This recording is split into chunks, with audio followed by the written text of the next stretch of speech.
कल का पाठ दोहरा लें, नहीं तो आगे आगे पाठ और पीछे सपाट। और ये अंजन गिरी का अतिशय भी है कि यहाँ पर रोज़ नए नए हमें चेहरे मिलते हैं, क्योंकि क्षेत्रों पर जब प्रवास रहता है तो इसी प्रकार, चाहे 52 गजा में रहे हों, चाहे तीर्थंकर लेनी में रहे हों, चाहे बामेर में रहे हों, और चाहे गजपंथा में रहे हों, तो क्षेत्रों पर जब प्रवास, हमारा प्रवास अभी वैसे भी क्षेत्रों पर ही ज़्यादा चल रहा है, तो रोज़ नए नए चेहरे मिलते हैं। अच्छी बात है, क्योंकि अधिक लोगों को लाभ मिल जाता है ना।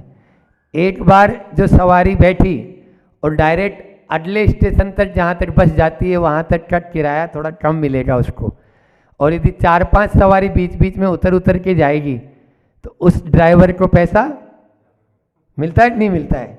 हम तो ज़्यादा कमाई वाले आदमी हैं भैया, तो आगे पाठ और पीछे सपाट न हो, इस दृष्टि से आज अपन यहाँ पर जो है कल का थोड़ा सा रिवीजन करते हैं। कल आया था कि हे भगवान, जो भक्तामर में भी आया कि सूर्य के प्रकाश से भी बहुत अधिक प्रकाश इस लोक और परलोक, यानी सबको, तीनों लोकों को जो प्रकाशित करे, वह आपका यानी जो है ना ज्ञान है, वह आपका बोधमय। वहाँ पर आया था कि बोधमय प्रकाशम, ज्ञानमय प्रकाशम है। क्यों? क्योंकि आप स्वात्म स्थितम हैं। ऐसे प्रभु की मैं शरण ग्रहण करता हूँ। अभी इसी आशय की बात चल रही है। कल ये भी मैंने बताया था कि 4 प्रकार से इस सूर्य में कमी है, और वो है ये उगता है और डूबता है, इसको राहु ग्रसित कर लेता है, सीमित क्षेत्र में ही प्रकाशित करता है, और तीसरा ये बादल की जब ओट आ जाए तो ये प्रकाशमान नहीं कर पाएगा। जबकि आप ऐसे सूर्य नहीं हैं, आप तो हमेशा रहते हैं, हर क्षेत्र में रहते हैं। चाहे अभी अमेरिका में जाओ, चाहे जापान में जाओ, चाहे थाईलैंड में जाओ, चाहे चाइना चीन में जाओ, कहीं पे भी जाओ, वहाँ पर सब तरफ आपका उजाला फैला हुआ रहेगा, सब तरफ आपका ज्ञान का प्रकाश फैला हुआ रहेगा। कल एक बात यही बताई, 4 समीकरण मैंने बताए थे कि विकार का होना और विकार का कारण होना और विकार होना, फिर विकार का कारण होना लेकिन विकार नहीं होना। जो कमज़ोर दिल वाले या कमज़ोर मन या इच्छा शक्ति वाले होते हैं, उनके यहाँ विकार का कारण और विकार दोनों होते हैं। फिर विकार का कारण तो हो लेकिन विकार न हो। विगत 25-30 दिनों से यही चर्चा चल रही है। विकार का कारण न हो लेकिन विकार हो, ये स्थिति भी कि बिना बाजे के नाचने का अभ्यासी जो होता है, तो विकार का कारण नहीं है फिर भी नाच रहा है, ये विकार है। और कल एक बात और कही थी, विकार का कारण भी नहीं हो और विकार भी न हो। ये सहज शांत प्रकृति जब प्रभु बन जाते हैं तो वहाँ पर कुछ नहीं, तो वह स्थिति होती है। ये 4 समीकरण आपके सामने हमने रखे थे। फिर उसके बाद में 4 बात रखी थी। आत्मस्थितम होने के लिए हमें 4 चीज़ों की आवश्यकता है। सबसे पहले आत्म परिचय, कल हमने बताया था। आत्म परिचय, सेल्फ इंट्रोडक्शन जब तक नहीं होगा, मैं कौन हूँ, मेरा क्या है, मैं क्या कर रहा हूँ और मुझे क्या करना चाहिए, ये 4 प्रश्न अपन को प्रतिदिन पूछना है। ये तो आत्म परिचय यानी सेल्फ इंट्रोडक्शन, फिर आत्मविश्वास सेल्फ कॉन्फिडेंस, फिर तीसरा बताया था आत्म नियंत्रण सेल्फ कंट्रोल, और चौथा बताया आत्म संतुष्टि सेल्फ सेटिस्फैक्शन। जब तक हम आत्म संतुष्ट नहीं होंगे तब तक आज हर आदमी केवल दिखावे की जिंदगी जी रहा है। आज हर आदमी केवल बनावटी जिंदगी जी रहा है, बस दूसरों को सुंदर दिखना चाहिए। भले ही मैंने उदाहरण दिया था कि जूता काट रहा है, वो उसको नहीं दिख रहा, लेकिन दूसरा बोल रहा वाह क्या जूता है, तो उसको कैसी होती है, गुदगुदी होती है, वो जबकि दर्द हो रहा है। बोलो, तो ये आत्म संतुष्टि नहीं है। आत्म संतुष्टि नहीं है तो आत्म परिचय, आत्मविश्वास, आत्म नियंत्रण और आत्म संतुष्टि जब तक नहीं होगी तब तक हम अपनी आत्मा में स्थित नहीं होंगे, और जब तक आत्मा में स्थित नहीं होंगे तब तक बोधमय प्रकाश, हम जो विशेषण दिया भगवान का, वो विशेषण भी नहीं हो पाएगा। इसलिए हमें ज्ञान में होना है तो पहले इन बातों को भी अपन को संसार में रहते हुए जागना। मैंने बताया था भागना नहीं है, जागना है। आज अगली कारिका यहाँ पर 20 नंबर का जो श्लोक है वो भी कुछ इसी तरह का है। उसमें भी 4 विशेषण, बहुत सुंदर सुंदर विशेषण के माध्यम से कैसे प्रभु की शरण में मुझे जाना है, उन प्रभु की शरण के बारे में यहाँ पर बताया जा रहा है। पहले अपन उच्चारण करते हैं, फिर आगे का और लेंगे। विलोक्यमाने सति यत्र विश्वं विलोक्यते स्पष्टमिदं विविक्तं शुद्धं शिवं शान्तमनादनन्तं तं देवमाप्तं शरणं प्रपद्ये। अब मैं बोलूँगा, आपको दोहराना है। विलोक्यमाने सति यत्र विश्वं विलोक्यते स्पष्टमिदं विविक्तं। 20 नंबर का निकाल ले। शुद्धं शिवं शान्तमनादनन्तं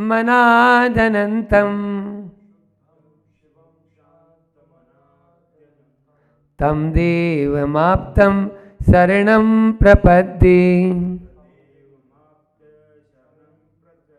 बहुत अच्छा, इसका अर्थ देखते हैं कि तम देव माप्तम शरणम प्रपद्ये, उन देव की, उन आप्त की मैं शरण ग्रहण करता हूँ। कौन की?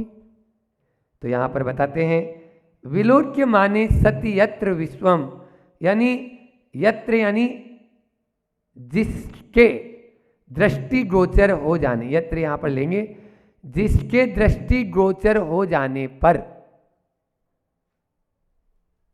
विलोक्यते स्पष्टमिदं विविक्तं, यानी यह विश्व स्पष्ट और विविक्तम यानी पृथक पृथक, यह पूरा का पूरा विश्व स्पष्ट और अलग अलग दृष्टि गोचर हो जाता है। जिनके ऐसे उन भगवान की मैं शरण ग्रहण करता हूँ। कैसे हैं वे भगवान? वे भगवान हैं शुद्धम, शुद्ध हैं, कलंक कर्म कलंक से रहित हैं, 18 दोषों के मल से रहित हैं। इसलिए उनको क्या बोला? शुद्ध। क्या बोला? शुद्ध, शुद्धम, शुद्ध हैं। दूसरा विशेषण दे रहे हैं शिवम, शिव हैं। ठीक है ना? वे कैसे हैं? शिव। शिव का कई अर्थ हैं डिक्शनरी में। मोक्ष स्वरूपी, शिव को देने वाले, जिन्होंने मोक्ष को प्राप्त कर लिया, एक अर्थ मोक्ष भी होता है। फिर शिव का अर्थ आनंद भी होता है, जो आनंद स्वरूपी हैं, आनंद को प्राप्त कर लिया। शिव का अर्थ कल्याण भी है, जो कल्याणकारी हैं, विश्व का कल्याण करने वाले हैं। और शिव का एक अर्थ सिद्ध भी होता है। कई अर्थ है शिव के, तो यहाँ पर मैंने 4 अर्थ आपको बताए। मोक्ष स्वरूपी हैं, आनंद स्वरूपी हैं, कल्याणकारी हैं और जो सिद्ध हो चुके हैं, ऐसे हमारे भगवान हैं। फिर शांतम, अगला विशेषण शांतम, यानी शांत हैं। हम क्या हैं? अशांत हैं। वो क्या है? शांत है। बोलो, संसारी प्राणी जो भी हैं वो अशांत हैं, और जो सिद्ध हो चुके हैं, जिन्होंने करने योग्य सब कार्य कर लिए, कर्म कालिमा से रहित हो चुके हैं, शुद्ध हो चुके हैं, वो शांत है। अभी एक हाइकू लेऊंगा अंत में, उस हाइकू से आपको बहुत अच्छा और लगेगा, पूरा अर्थ स्पष्ट हो जाएगा।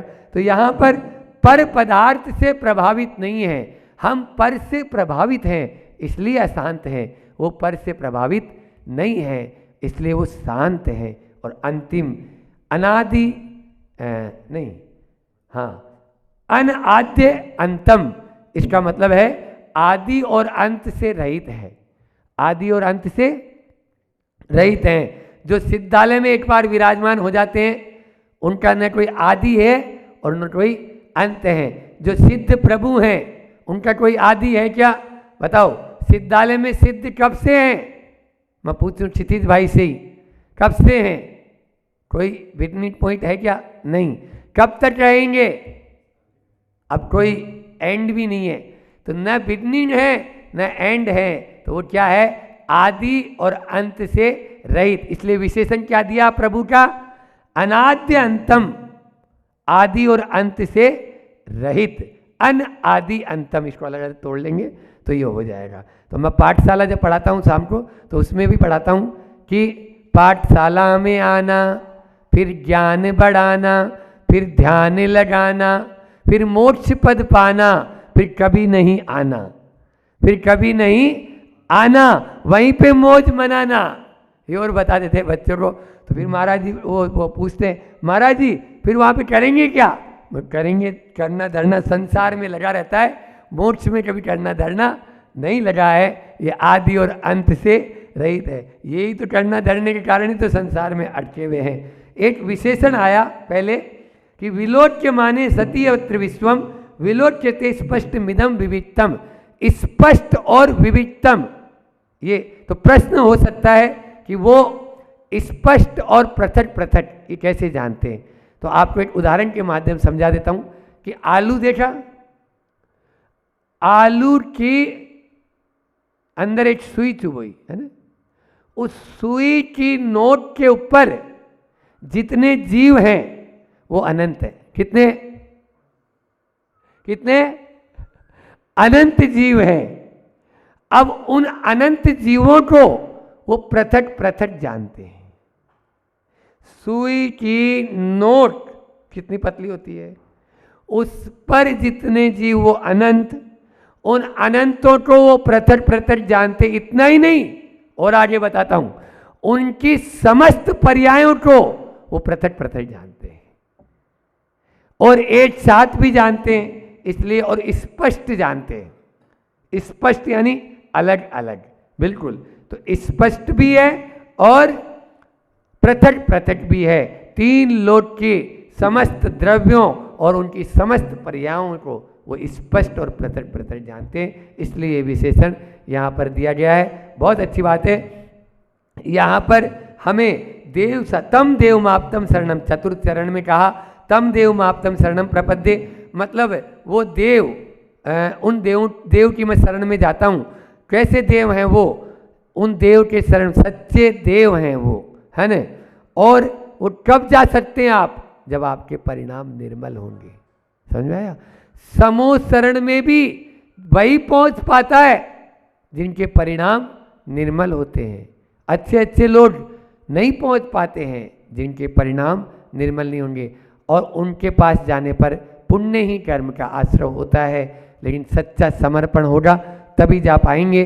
आज अपन ये चार विशेषण जो अभी लिए, शुद्ध, शिव, शांत और आदि और अंत से रहित, इनको लेने के लिए अपन ने इसमें एक शब्द आया है शांत होना, है ना, और शिव होना।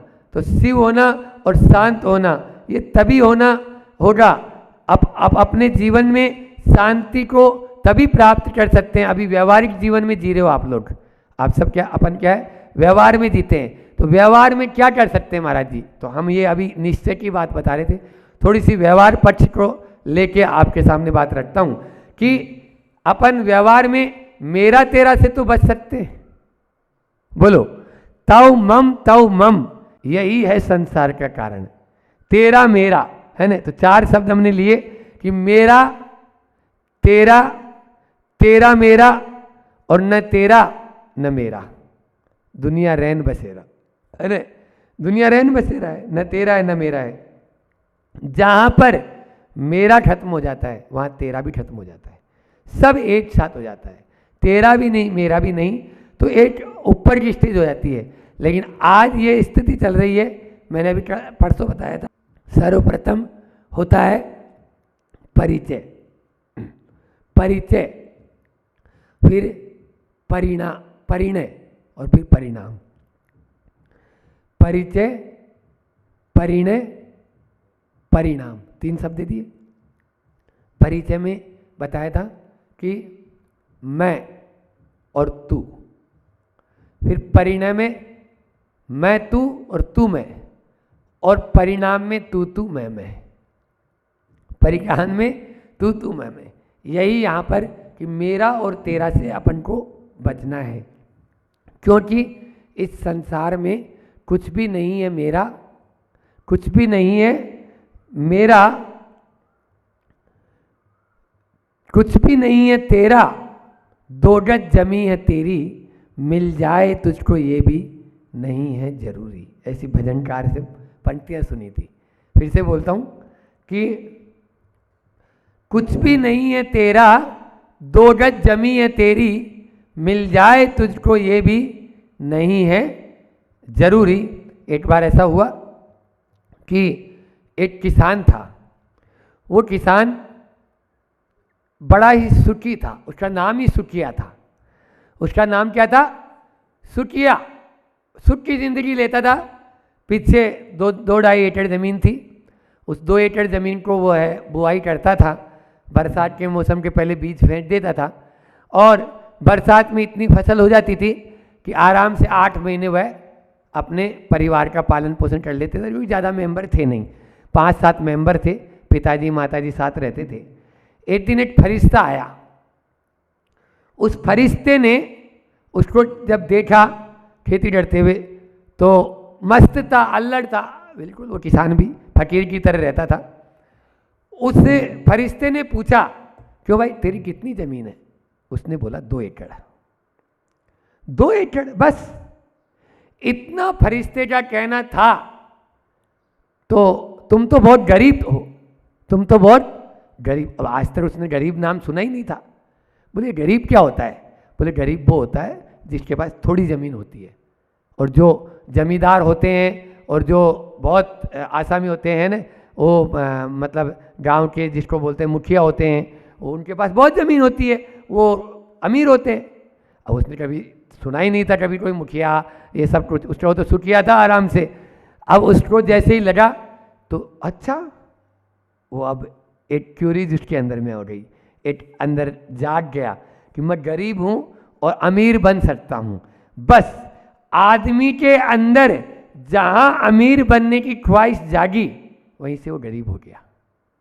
ये लिख लो। वो तब तक गरीब नहीं है। उसके पास में यदि एक रिक्शे वाला है, वो अखबार बिछा के भी सो रहा है, वो तब तक अपने आप को यदि मान लीजिए वो मान लेगा, अरे भैया उनके पास बहुत पैसा है मेरे पास नहीं है, तब वो गरीब हो जाएगा। अन्यथा आपसे अच्छी नींद सोता है वो, अखबार के ऊपर खर्राटे भर रहा है रेलवे स्टेशन के बाहर।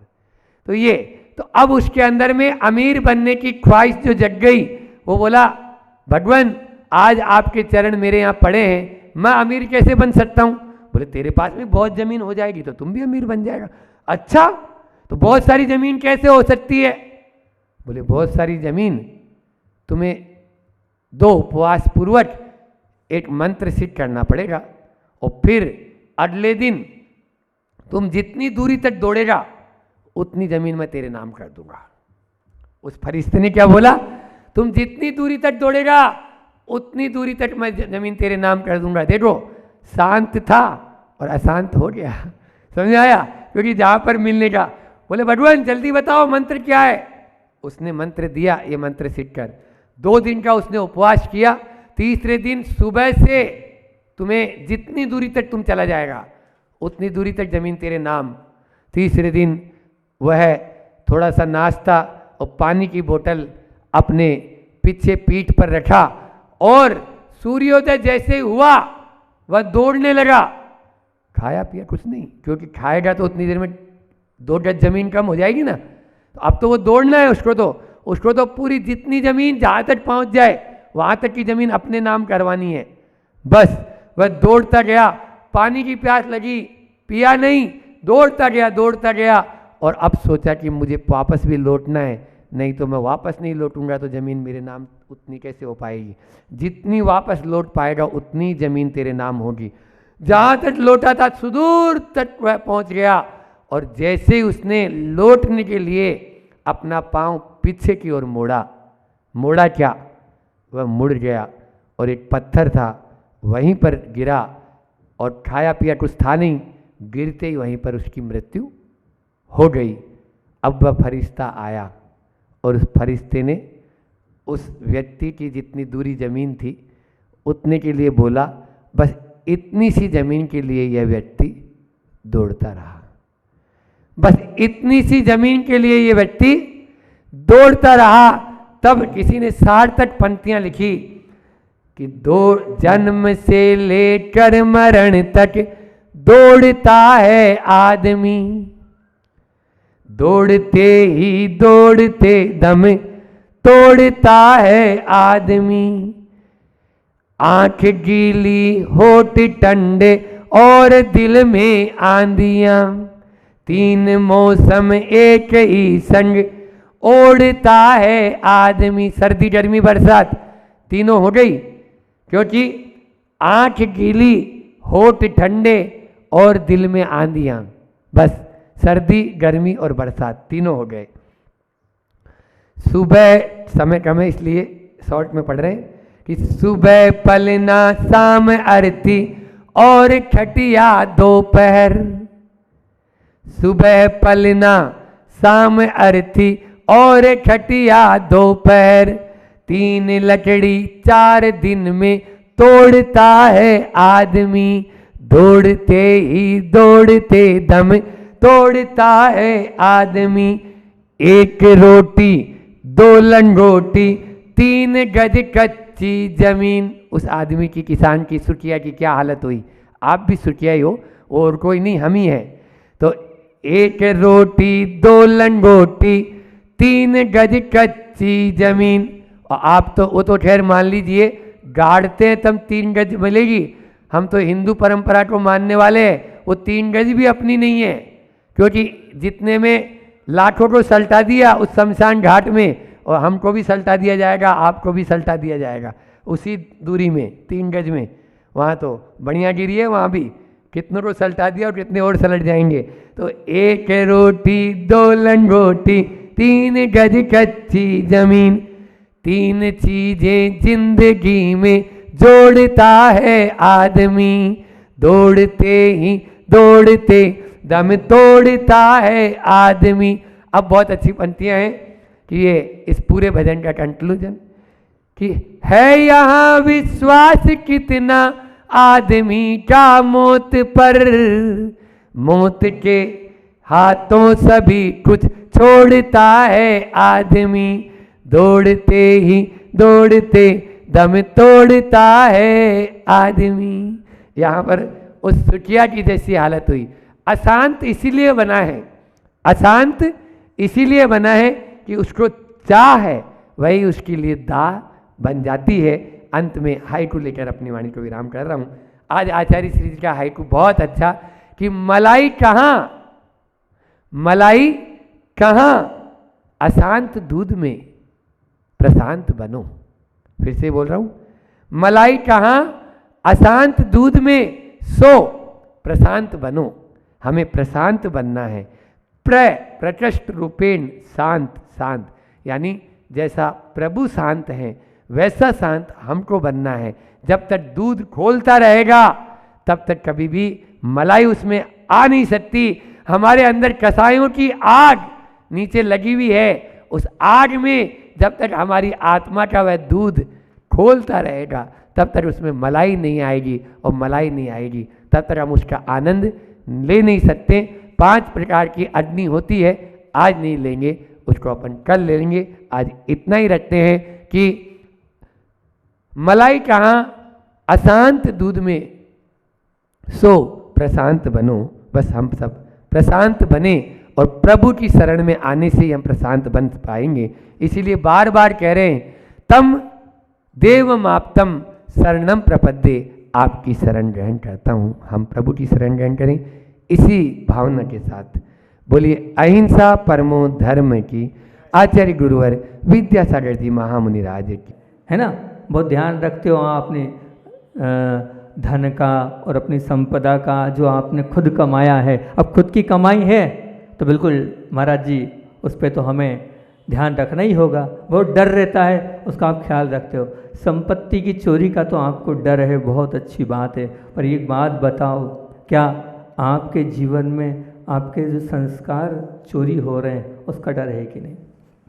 आपके जीवन में जो संस्कार जो चोरी हो रहे हैं उसका आपको डर है कि नहीं? आपकी संस्कृति थी, हमें पूजन करना है, वो चले जा रहा है।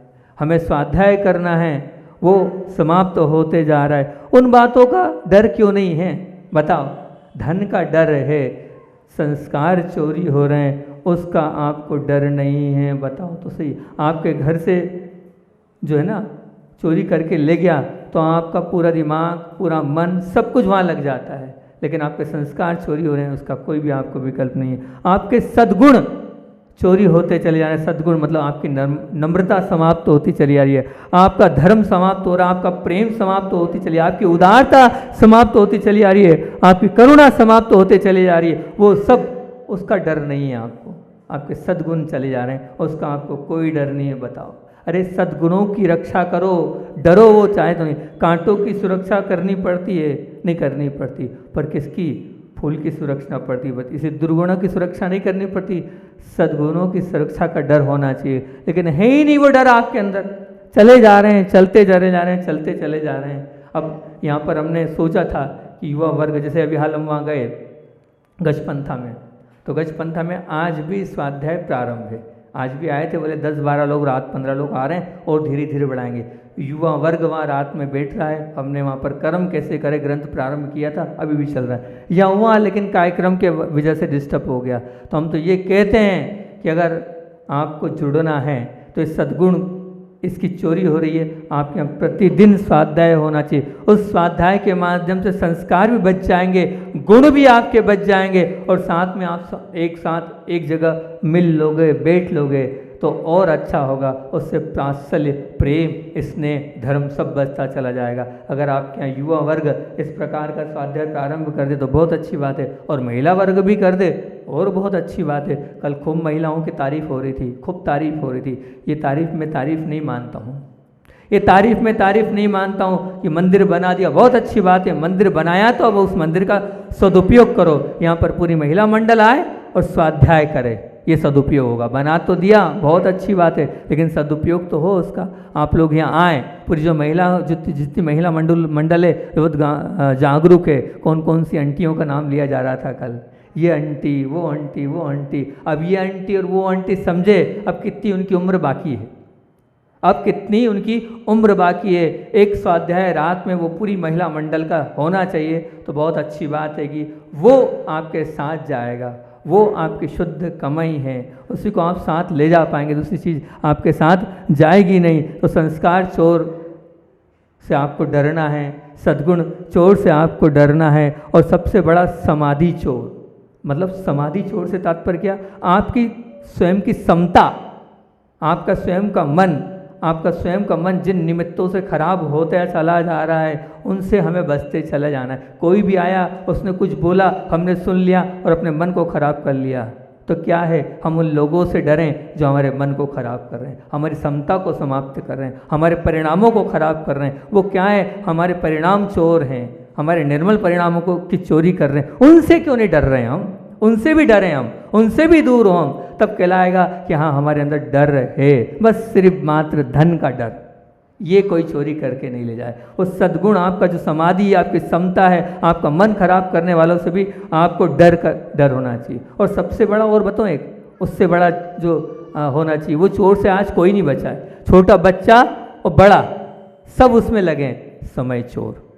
समय चोर कौन है? तो समय चोर तो, क्योंकि देखो एक बात ध्यान रखना, संपत्ति फिर भी आ जाएगी, संस्कार हो सकते हैं आ जाएंगे, सद्गुण फिर भी आपको दोबारा मिल सकते हैं, कोई बाधा नहीं है। आपकी जो मन की समाधि चोर है, मन भी आपका अच्छा हो सकता है, लेकिन एक बार समय गया वो वापस नहीं आ सकता। बताओ, सच बताना, अपने मन से बताना, समय चोर सबके पास है कि नहीं?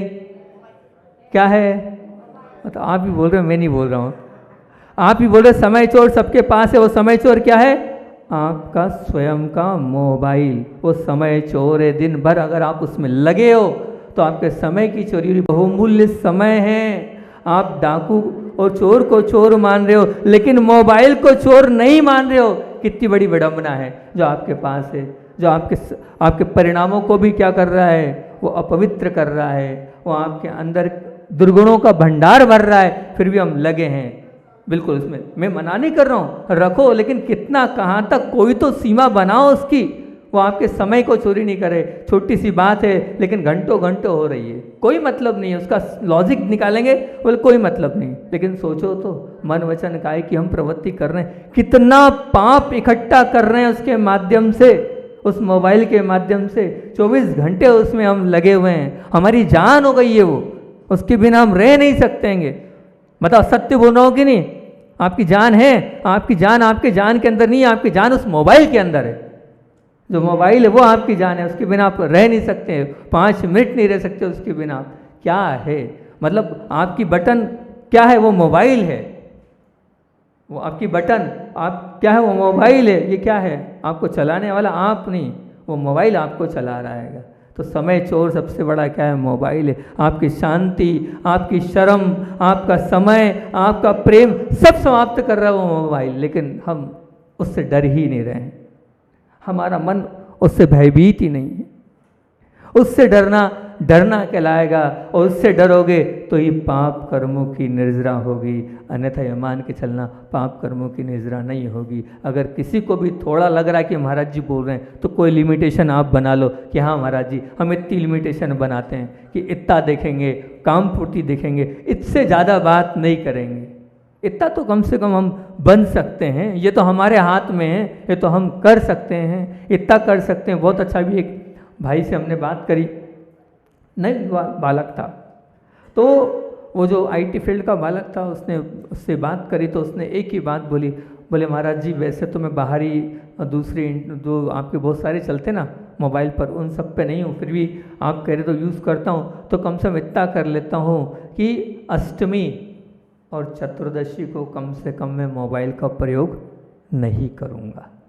कम से कम अष्टमी चतुर्दशी के दिन, वो छोटा सा बालक, नई उम्र का बालक था, लेकिन वो कह रहा है कि अष्टमी चतुर्दशी के दिन मैं मोबाइल का त्याग करता हूँ। कम से कम 2 दिन का तो त्याग कर ही सकता हूँ, और उसके बिना चलता नहीं। और बात भी करूँगा तो सोच समझ के करूँगा, कितनी करनी, कहाँ तक करनी है। अच्छा इस विषय में बार बार बोलते हैं कि पहले के ज़माने में एसटीडी पीसी होती थी। आप लोग तो पुराने लोग देखा होगा कैसे बात होती थी, और खट से रख देते थे। पर वो मोबाइल ने आपको बिगाड़ दिया है। वो फ्री सिस्टम चलता है, रात भर आपकी बातें चलती चली जाती है, चलती चली जाती है। लेकिन नहीं, ये इस बात से, इस मोबाइल से आप डरो। डरना है तो इससे डरो, क्योंकि रोड पर बात कर रहे हैं, रोड डरना है, पाप कर्मों का समन करना है तो हमें मोबाइल से डरना होगा। वो सद्गुण भी चोरी कर रहा है, सब कुछ चोरी करने वाला है। अब जीवन में हम, दूसरी बात यह है कि जीवन में हम बाहरी सबके बीच में हमारी इज्जत पर दाग ना लग जाए। आप बहुत डर लगता है कि बाहर हमारी जो खुद की पोजीशन है सबके बीच में अच्छी होनी चाहिए, कहीं कोई खराब आप अपने आप को सबके बीच में प्रस्तुति करने नहीं देते हैं, हमेशा बचते हैं। लेकिन मैं कहता हूँ वहाँ तो बचते हो, लेकिन अपनी आत्मा की जो धारा है, अपनी जो मन की धारा है, उस धारा में कितने गलत परिणाम आते हैं, उसमें उसका डर आपको है कि नहीं? उसका डर से, उस डर से बचना हो तो प्रतिदिन आप अपने आप को परीक्षण करो कि मैंने आज दिन भर में किस किस विषय में और किस किस भाव से और क्या क्या विचार किया, मेरे परिणामों में कहाँ कहाँ पर अपवित्रता थी। उससे आप डरो, अपने परिणामों से डरोगे तो बहुत अच्छी बात है। अगर हम अपने पूर्व, और सबसे बड़ी बात तो ये बताऊँ कि भी आपसे कहा था, हम तो ये कहते हैं कि अगर डरना, जैसे अगर हमें अपने पूर्व भोग का निमित्त ज्ञान से पता चल जाए कि हम कहाँ कहाँ से दुख भोगते भोगते आए हैं, तो सच में आप पाप से डरने लग जाएंगे। सिर्फ आपको एक निमित्त ज्ञान हो जाए, इतना सा, बिल्कुल। मैं तो आशीर्वाद दे रहा हूँ क्या आपको नरक के अनुभवों का स्मरण हो आए तो आपका मरण सुमरण हो जाएगा। क्योंकि कारण ये हमें मालूम नहीं ना, हमने पिछला भाव में कहाँ कहाँ किस कारण से गए, बस आपको उस नरकों के अनुभव, अब वो लिखा तो है आगम में, लेकिन अनुभव नहीं है ना, लिखी हुई बात कौन जाने, कौन स्वीकार करे। अगर आपको जाति स्मरण हो जाए बस कि नरक में हम गए थे और इस प्रकार से हमने कष्टों को भोगा था, तो सच कह रहा हूँ, मैं तो ये कह रहा हूँ कि दुनिया से पाप को दूर करना हो तो बस पुराने जो हमारे भव है वो दिख जाएं, तो पाप हमें उपदेश देने, सब प्रवचन बंद हो जाएंगे, कोई ज़रूरत नहीं पड़ेगी प्रवचन देने की। आप स्वयं सुधर जाएंगे, पता चल जाएगा कि मैं त्रियंश बना था, क्यों बना था, कैसे बना था, कौन कौन सी त्रियंज की पर्याय मैंने भोगी, एक इंद्री, द्वि इंद्री, तीन इंद्री, चौर इंद्री, सब में गया हूँ, किस कारण से गया हूँ, नरक गया हूँ तो कैसा मैंने वहाँ सब कष्टों को भोगा है और कारण है क्या है। बस मैं तो प्रभु से यही प्रार्थना करता हूँ हम सबको, मुझे भी और आपको भी, सिर्फ पुराने भवों का जाति स्मरण हो जाए। जाति स्मरण हो जाएगा तो अपने आप ये पूरा संसार धर्ममय हो जाएगा। पूरा संसार कैसा हो जाएगा, और पाप समाप्त तो हो जाएगा। बस पुराना याद आ जाए, जो हमने पुराना जो भोग कर हम आए हैं, तो बस वास्तविकता में हमारा जीवन धन्य बन जाएगा, धन्य बन जाएगा, धन्य बन जाएगा। स्मरण पूर्व भवों का, स्मरण पूर्व भवों का नहीं हो रहा है, इसलिए हमारा मरण कि झमेले में हम बरकरार, ये हमारे जो मरण का झमेला इसलिए बरकरार है, पूर्व भवों का स्मरण नहीं। अब मैं तो इतनी बात बोलता हूँ कि परीक्षा पास में होती है ना, तो जो विद्यार्थी है वो विद्यार्थी भी परीक्षा के डर से, वो विद्यार्थी भी अनुशासित हो जाता है और क्या हो जाता है, मेहनती बन जाता है। क्यों, उसको दिख रहा हैगा 10 दिन बाद पेपर हैं और एग्ज़ाम देनी है, तो बिल्कुल वो बताना नहीं पड़ेगा। शायद अगर थोड़ा बहुत समझदार होगा तो अपने आप को पढ़ने बैठ जाएगा, बिल्कुल अपने आप को सब कुछ मेहनत करने लग जाएगा। उसी प्रकार हम अपने जीवन के प्रत्येक पल को परीक्षा मानेंगे, प्रत्येक पल को परीक्षा मानेंगे, उसमें पास होने के भाव रखेंगे तो निश्चित कर्मों का समन होगा। बस आपको परीक्षा मानना होगा हर पल को, हर क्षण को। अगर आपने परीक्षा माना, ये मेरी परीक्षा हो रही है, बस इस परीक्षा मुझे पास होके बताना है, तो निश्चित ये मान के चलना कि आप भी अब अनुशासित बन जाएंगे, धार्मिक बन जाएंगे। आपने अपने जीवन को परीक्षा नहीं माना है, आपने अपने जीवन को परीक्षा के रूप में स्वीकार नहीं किया है। एक बहुत अच्छी बात याद आ गई, वो कर दे, वैसे भी आचार्य जी का संस्मरण तो सुना नहीं है ना, वो संस्मरण भी हो जाएगा। बहुत अच्छी बात और एक बहुत अच्छा मैसेज दे रहा हूँ आप लोगों के बीच में। कुंडलपुर की गर्मी, ऐसी गर्मी होती है, अगर आप लोगों ने देखा होगा और कोई गया होगा, तो यहाँ तो कुछ नहीं है, तो ठंडी हवा चल रही है। इस समय ऐसी लू चलती है, ऐसी लू चलती है कि दिन तो छोड़, रात में भी हमें करवटें लेना पड़ती है। रात में भी वहाँ इतना बोल ही नहीं सकते, प्रवचन कर ही नहीं सकते हैं, मुंह सूखता हैगा, ऐसी कड़क गर्मी वहाँ पड़ती है। उस प्रकार की वो कुंडलपुर की गर्मी का था। और हमारी दीक्षा ही हुई थी, और दीक्षा के बाद हम लोग वहाँ पर आचार्य श्री जी लेते ही हैं परीक्षा, परीक्षा की बात चल रही है, आचार्य श्री परीक्षा लेते ही हैं। तो वहाँ पहुँचा, वहाँ गए, और वहाँ जाने के बाद पहली हम लोगों की गर्मी थी। अब हमारी स्थिति ये होती थी कि अगर मान लो वैसे तो सामान्य से कमंडल में पानी भर के लाए, और भर कर लाए, और शाम से लेकर रात 7 बजती नहीं थी और ख़त्म हो जाता था। बार बार पानी लगाना पड़ता था चेहरे पे, क्या करें, जो है सो है, बता रहे उसमें क्या बात आएगी, बस लगाते थे। और मान लो अगर आपका उपवास है, उपवास से करते नहीं थे, कैशलोज वाले दिन उपवास होता था, और अंतराय हो गया है, तो रात भर में हो सकता है 2 कमंडल पानी लग जाए।